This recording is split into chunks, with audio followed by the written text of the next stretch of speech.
All right, bitches, we are on to episode 62 of Dragon Ball Super. We got another great episode here. Right now, the show is definitely on a hot streak.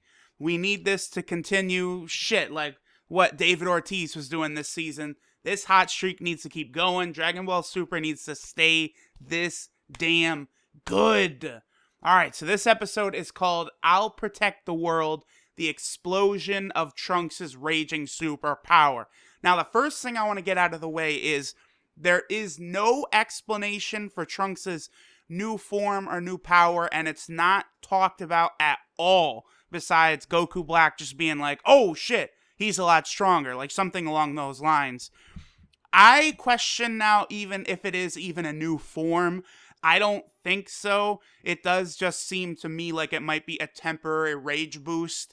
I'm not too sure what, because it looks like Trunks does have godly ki in his aura, but again, unless we heard like an interview from Toriyama himself or something along those lines, we won't really be too sure. Although I would bet that we'll probably see this form in like Xenoverse 2 or other Dragon Ball games. It probably will just be called like Super Trunks or something like that. Like, that makes sense, because it's not a proper form, it looks like. This is probably going to be, pretty similar to what Super Saiyan Rose is, even though Super Saiyan Rose is a proper Super Saiyan transformation. It's exclusive to Goku Black. I think this Super Trunks form will be exclusive to Trunks. As of now, that's what I'm going to refer to it as, is Super Trunks. That does kind of fit the mold of what's going on with him right now. Alright, so the episode opens up. Trunks and Goku Black begin battling. And I don't want to say even, but Trunks is putting up a real good fight.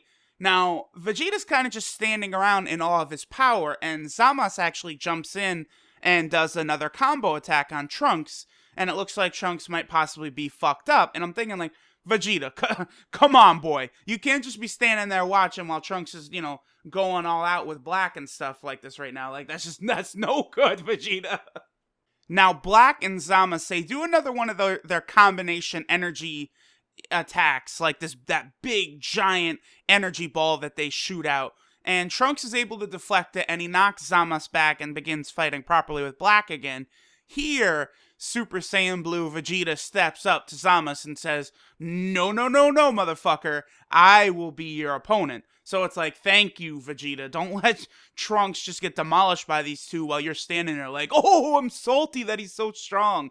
Like, come on, baby. Trunks, shoots a huge, devastating blast onto Goku Black. And it's almost like possibly like, oh shit, might he have, defeated him? But then, the good Goku Black theme comes on. The one that played when he's first revealed. And, he's got his Rose aura up and he walks out, wipes some blood off his face, and he's like, oh, alright, so you're this strong, huh? Okay, let's go, motherfucker. And it's like, you could see, I gotta imagine this is kind of like Goku's body calling out, getting excited at the prospect of a strong opponent. Then Black makes another reference. He's saying, alright, well, time to have some dessert. While he's fighting these Saiyans, I feel like that's gotta be another, part of Goku's body calling out, is him constantly referring to food.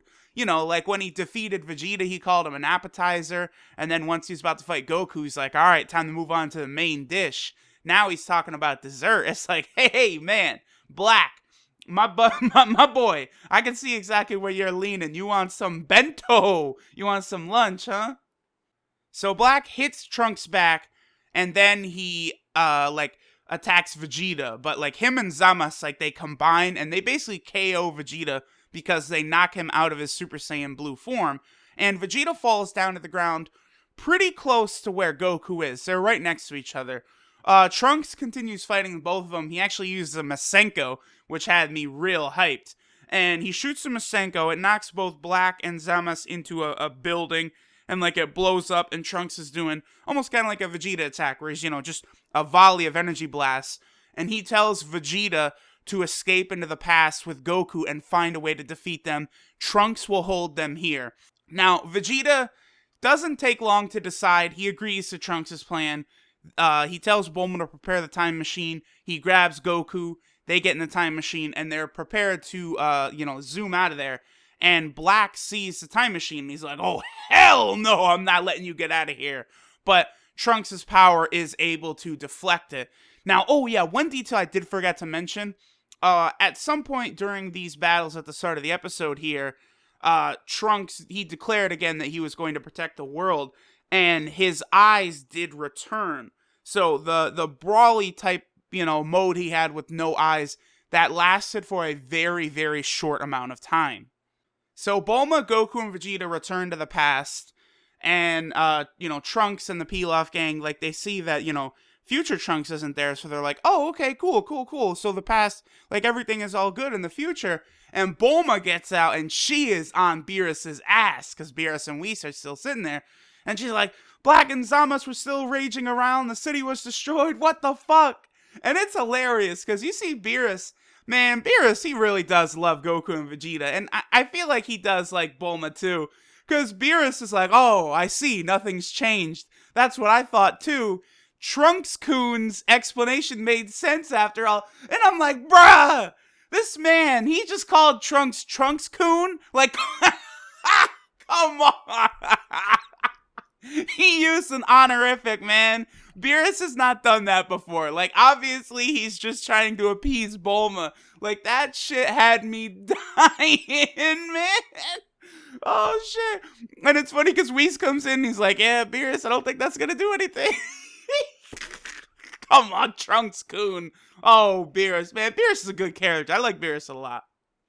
Now, one thing that I do find a little odd is, if you guys remember, Goku had put the senzu in his belt. Now, Vegeta tossed those over to Mai before leaving and returning to the past. That does make sense, if Mai could possibly, get a senzu to Trunks while he's fighting the two of them, that could help, because his energy's going to run out quickly, and, Zamasu's energy's never going to run out since he's immortal, and Black is obviously still way stronger, but they don't use the senzu to heal Goku. But I guess it's actually kind of interesting, because, Vegeta pulls Goku out of the time machine, and it looks like Bulma or her father created some sort of healing device or healing machine.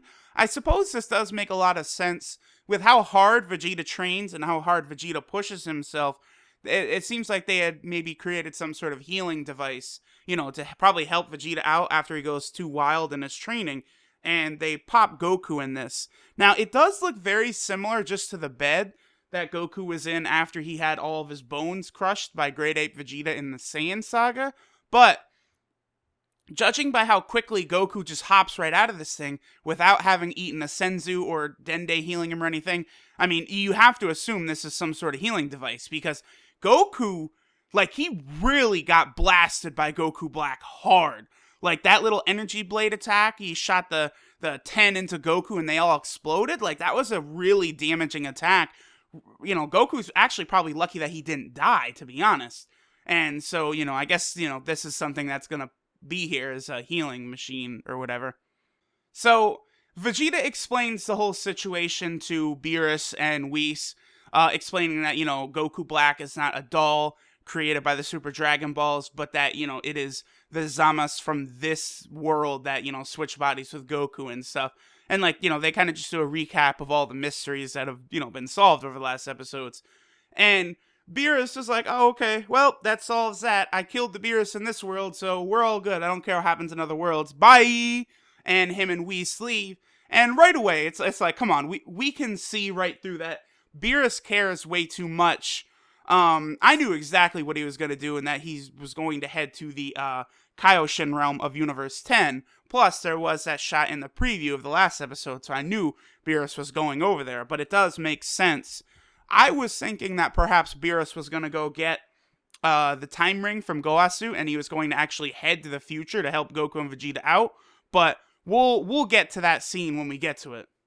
So then we see a couple of scenes after this where Chi-Chi, Gohan, Trunks actually gets Goten. Chi-Chi and Gohan are talking with Krillin, and, like, I guess Goku hasn't been around for a while, and Krillin in his head is like, wow, they haven't defeated Black yet.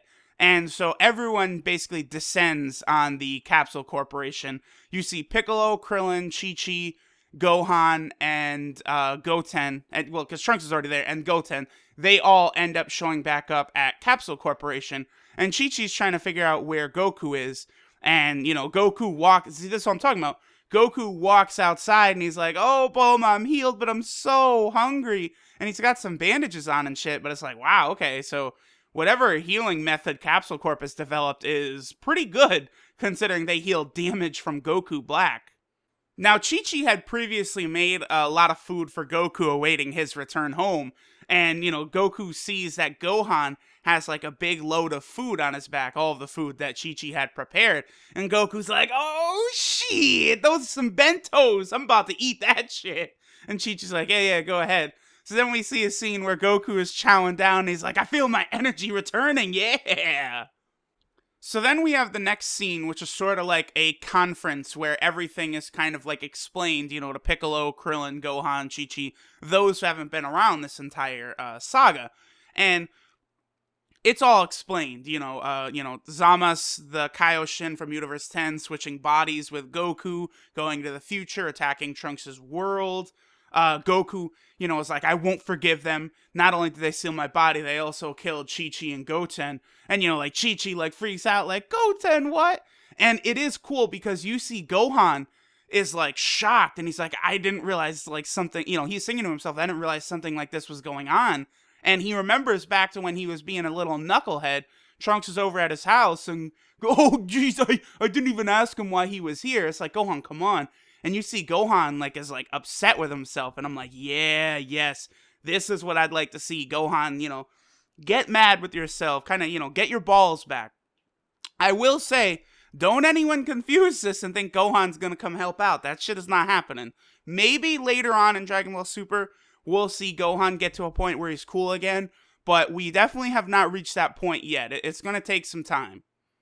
Then Goku and Vegeta, they mention that, we already went to the future twice and lost and came back. And everyone is shocked. And it's hilarious because Chi-Chi's like, what? Losing twice to the guy who killed Goten? You should be ashamed as a father. And it's like, oh, Goku. And you see Vegeta get kind of mad. And it's like, damn.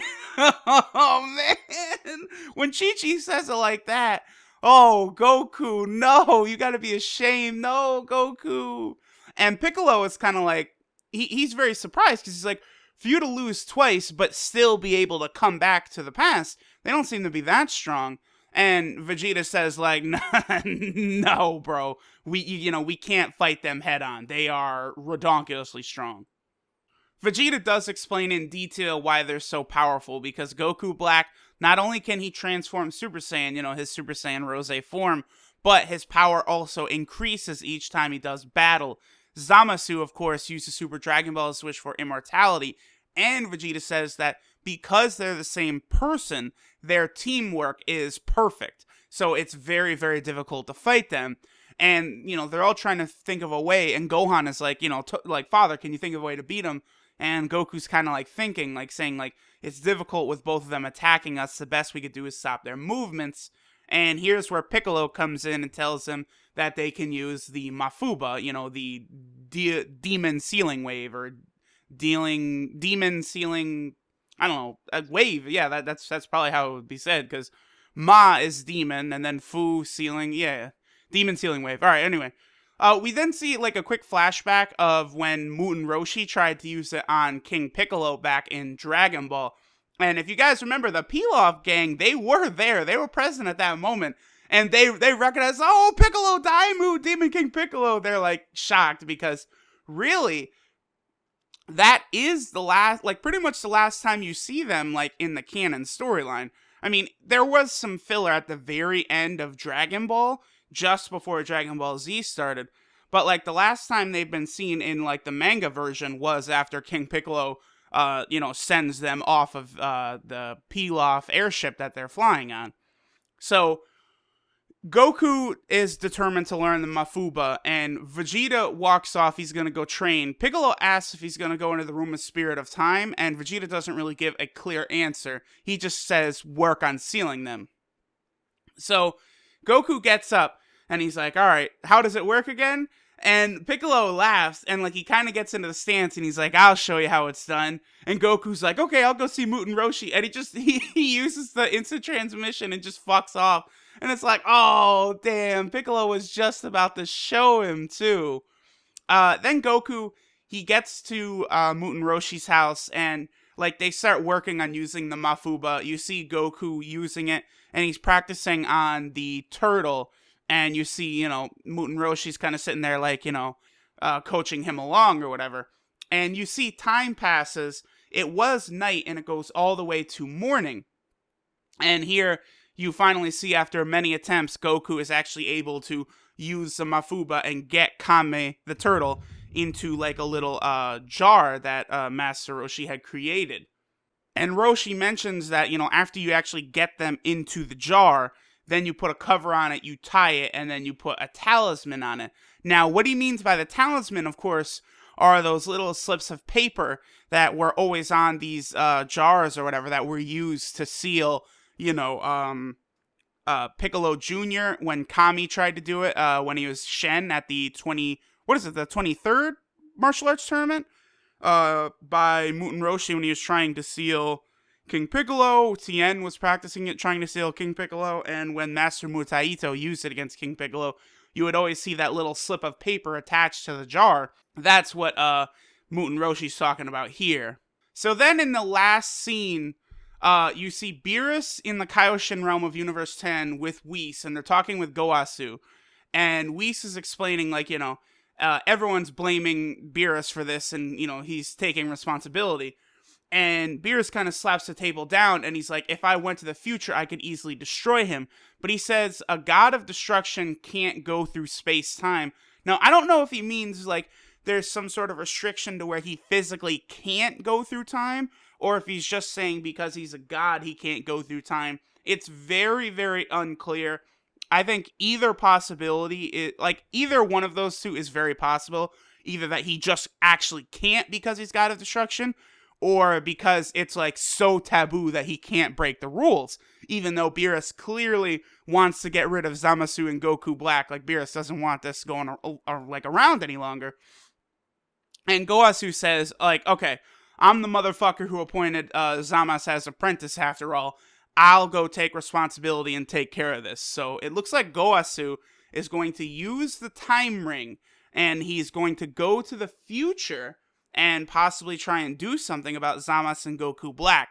Now, I've got two thoughts about this. One, this makes me nervous because, to me, I don't think Goasu is going to make this trip and survive and come back. Like, I feel like Goasu's probably going to die, and I feel kind of bad because, I mean, Goasu's a little bit of a knucklehead. Like, he was too optimistic about Zamasu, but still, like, the way this guy was talking about justice and balance and stuff, like, I actually like this guy a lot. I don't want to see him go out. And, man, it kind of looks like this might happen. But, listen. What does Goasu wear on his ears? He wears Potara earrings. Do you guys know what Potara earrings are fucking used for? This could be the catalyst to see Vegito. If we see Vegito, I've said it, I'll faint. If Vegito shows up, I'm done. I am fucking done if Vegito shows up. One thing I do want to point out, though, if they do fuse into Vegito, his outfit might look different, because remember, Goku and Vegeta they both have different outfits on from the Buu saga. Goku's only just has, the symbols on his gi, not too different, but Vegeta actually has the armor. So if they do become Vegito, we're going to get a new design for his clothes, which will be interesting. I mean, will he have orange armor on? Like, I'll be very curious to see that. But still, Super Saiyan Blue Vegito, if that's how this saga... I'm hearing people saying, like, it'll be stupid if they go back to Fusion again. No, it won't! You're going to tell me Vegito, it's going to be stupid if Vegito... Come on! No! It has never not been the hypest shit when Goku and Vegeta fuse. The only time, like, when they did their Super Saiyan 4 fusion, the fact that Gogeta didn't win, like, really taints that for me. Like, it's like, come on. I think that in all the Dragon Ball fiction we've seen, Super Saiyan 4 Gogeta, I think, is the strongest by far. Like, nothing is close to him. I can't count Zeno because we have no idea if he's strong or if he can actually just destroy things at will or, like, how that happens. So I'm not counting Zeno. But, like, the High Priest, shit. I think Gogeta Super Saiyan 4 could beat the High Priest with one hand. He's the strongest of all time. So I just can't wait to see a fusion if it does happen. But this is how the episode ends. So Goku's learning the Mafuba. Vegeta's training for a little bit of time. Bulma mentioned it would take half a day before the time machine is ready to go back. So I guess we're going to see what happens next episode. And in the preview for the next episode, we see Trunks battling with Goku Black. And we actually do see a shot of Super Saiyan Blue Vegeta and Super Saiyan Blue Goku. So, looks like very quickly, Goku and Vegeta are going to get back to the future. Like, this did not take a long time at all. Obviously, I'm so hyped for the next episode. Let's hope this saga just keeps continuing on with this hot streak and remains incredible.